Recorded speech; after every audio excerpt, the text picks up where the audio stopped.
عربانی زبان میں مشہور یروشلم اور عربی زبان میں القدس کے نام سے مشہور شہر بیت المقدس، جس کا معنی پاک گھر ہے، یہ ان شہروں میں سے ایک ہے جسے نوع انسانی عزت کی نظروں سے دیکھتی ہے، جس کا ذرہ ذرہ باعث برکت ہے۔ اکثر انبیاء کرام اسی شہر میں ہی مبعوث ہوئے۔ حضرت داؤد علیہ السلام، حضرت سلمان علیہ السلام، حضرت عزیر علیہ السلام اور کئی انبیاء کرام بھی یہیں مدفون ہیں۔ یہ ایسا شہر ہے جس کے لوگوں کو کئی دفعہ یہاں سے نکالا گیا اور اس کی ہر گلی میں ہزاروں جنگیں ہوئیں۔ اس کی نالیوں میں کئی سال تک پانی کی بجائے خون بہتا رہا۔ آج کی زیر نظر ویڈیو کا مقصد آپ کو بیت المقدس کے بارے جامع انداز میں بتانا ہے کہ یہ شہر کیوں اہم ہے اور موجودہ حالات میں فلسطینی کو کیوں مارا جا رہا ہے، پر اسے سمجھنے کے لیے میں آپ کو پہلے اس کی مختصر انداز میں تاریخ بتاؤں گا تاکہ آپ اس کی ماضی موجودہ کے ساتھ ساتھ آئندہ آنے والے صورتحال کو بھی سمجھ سکیں۔ لیکن ویڈیو شروع کرنے سے پہلے نئے آنے والے ناظرین سے گزارش ہے کہ اگر پہلی دفعہ ایپیکس اسٹور کی ویڈیو دیکھ رہے ہیں تو پہلے ایپیکس اسٹور چینل کو سبسکرائب کر کے گھنٹی کے بٹن کو بھی دبا دیں تاکہ اس طرح کی آنے والی ہر ویڈیو سے بخوبی آگاہ رہیں۔ آئیے چلتے ہیں موضوع کے اصل حصے کی طرف۔ یہ دنیا کا واحد شہر ہے جسے عیسائی، یہودی اور مسلمان تینوں ہی مقدس مانتے ہیں۔ یہودیوں کا عقیدہ ہے کہ یہ وہی شہر ہے جہاں سے دنیا انسان کی تخلیق ہوئی۔ یہ وہی شہر ہے جہاں پہ حضرت ابراہیم علیہ السلام نے اپنے بیٹے کی قربانی پیش کی۔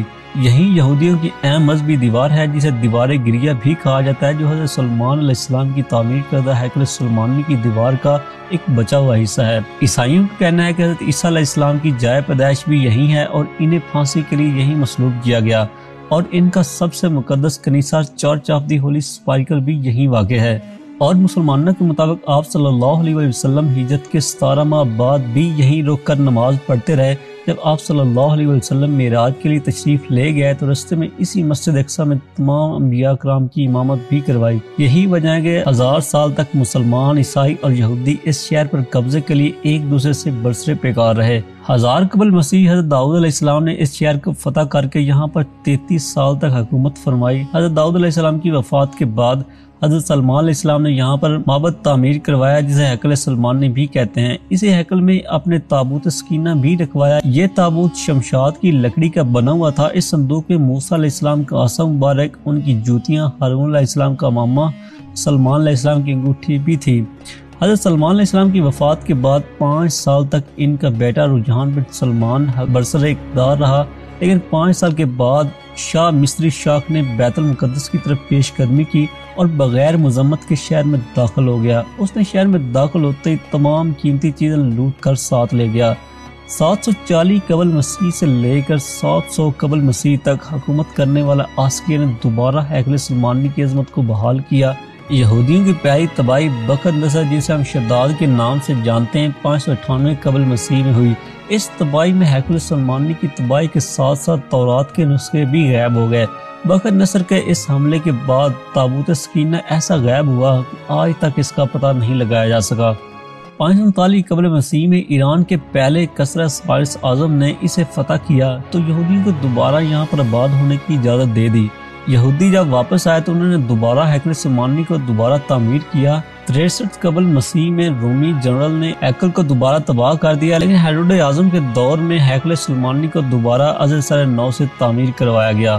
70 عیسوی میں جب رومی شہنشاہ ٹیٹوس شہر میں داخل ہوا تو اس کی فوج نے ہیکل کی طرف پیش قدمی کی تو یہ تب دیکھ کر ایک یہودی نے خود ہی اپنے ہاتھوں سے جلتی ہوئی مشعل ہیکل کے اندر پھینکی، جس سے یہ ہیکل جل کر راکھ ہو گیا۔ اس دفعہ ہیکل کی تباہی خود یہودیوں کی ہاتھوں ہوئی۔ 135 عیسوی میں جب دوبارہ ہیکل تعمیر ہوا تو رومیوں نے دوبارہ اسے گرا کر ہل چلا دیے۔ 136 عیسوی میں رومی شہنشاہ ہیڈون نے اسے دوبارہ تعمیر کیا تو پہلے اسے ایلیا اور پھر اسے کیسیٹولینا نام دیا۔ اس بات کو فرنگی مورخین اور میرے آثار قدیمہ تسلیم کرتے ہیں کہ ہیرود کے ہیکل تباہ ہو جانے کے بعد یہاں پر صدیوں تک غلاظت اور پتھروں کے ڈھیر پڑے رہے۔ یہودیوں سے نفرت کی وجہ سے لوگ یہاں پر کوڑا کرکٹ پھینکا کرتے تھے۔ 638 عیسوی میں ہمارے امیر المومنین حضرت عمر فاروق رضی اللہ تعالیٰ عنہ نے بازنطینی کو شکست دے کر بیت المقدس کو فتح کیا تو اس وقت یہاں پر یہودیوں کو کوئی معبد نہ تھا بلکہ خنڈر ہی خنڈر تھے۔ حضرت عمر فاروق رضی اللہ تعالیٰ عنہ کے حکم سے یہاں پر مسجد کو تعمیر کروایا جسے مسجد اقصیٰ بھی کہتے ہیں۔ 698 عیسوی میں امیہ خلیفہ نے بیت المقدس اور گنبد صخرہ کی بنیاد اٹھائی اور یہ صرف گنبد سخرا کی تعمیر مکمل کروا سکے۔ عیسائی اور یہودی گنبد سخرا کو ڈوم آف دی راک کہتے ہیں۔ یہودیوں کے عقیدے کے مطابق حضرت ابراہیم علیہ السلام نے اپنے بیٹے حضرت اسماعیل علیہ السلام کی قربانی دی، اور انہیں ایک اور عقیدے کے مطابق حضرت سلمان علیہ السلام نے اسی چٹان پر ہیکل تعمیر کروایا تھا، پر یہودی آج تک اس کو ثابت نہیں کر سکے کہ ہیکل سلمانی یہیں تعمیر ہوا تھا۔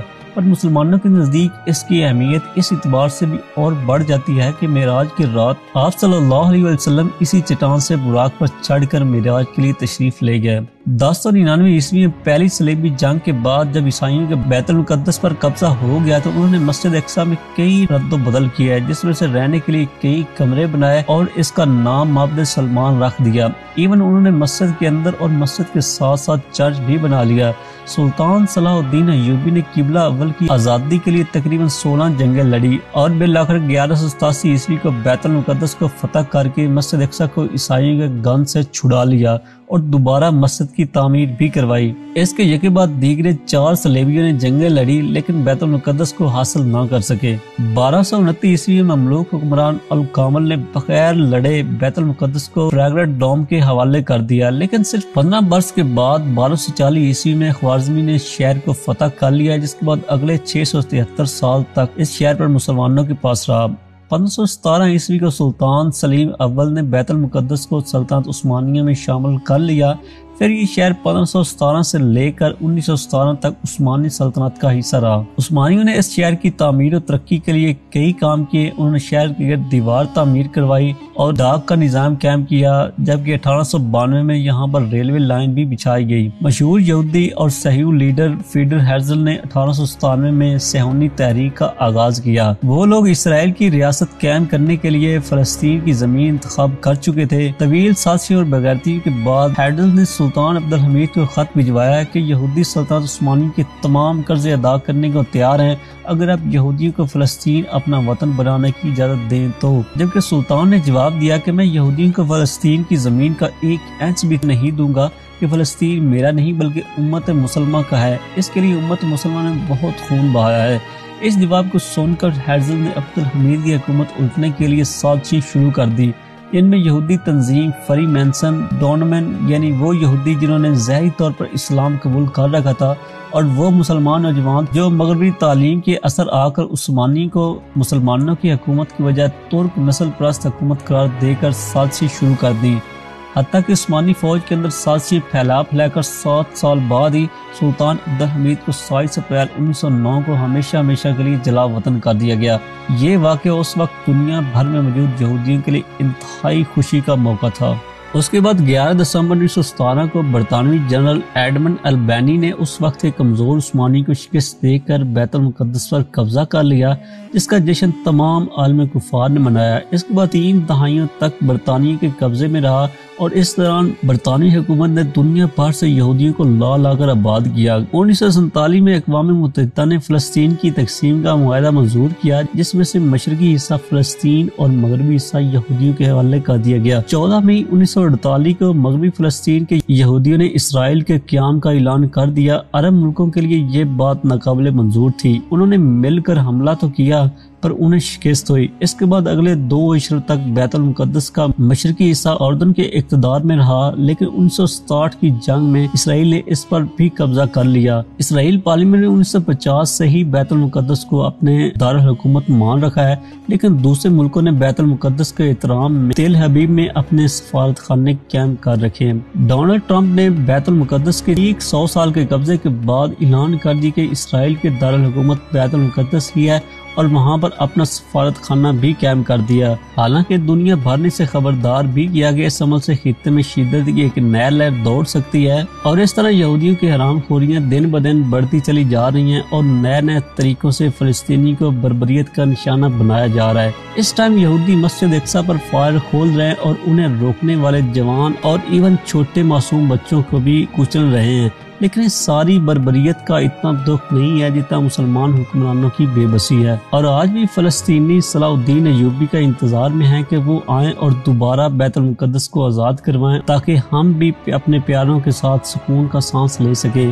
ناظرین، آپ کو بیت المقدس کی ہسٹری کے بارے بھی پتہ چل گیا ہوگا، یہ شہر کیوں اہم ہے، اور آپ ماضی اور موجودہ حالات کو دیکھ کر بخوبی اندازہ لگا سکتے ہیں کہ آنے والے دنوں میں کیا ہو سکتا ہے، اور آپ کو اچھی طرح یہ بھی پتہ چل گیا ہوگا کہ موجودہ حالات کیوں اتنے خراب ہیں، کیوں یہودی دن بدن سازشیں کر کے وہاں پر موجود مسلمانوں کو قتل و غارت کا نشانہ بنا رہے ہیں۔ تو آج کی اس ویڈیو میں بس اتنا ہی۔ ویڈیو پسند آنے کی صورت میں ویڈیو کو لائک کرتے ہوئے چینل کو بھی سبسکرائب کر دیں، اور اس کو اپنے دوستوں کے ساتھ واٹس ایپ اور فیس بک پر بھی شیئر کر دیں۔ ملتے ہیں نیکسٹ ویڈیو میں نئے ٹاپک کے ساتھ، تب تک کے لیے اللہ حافظ۔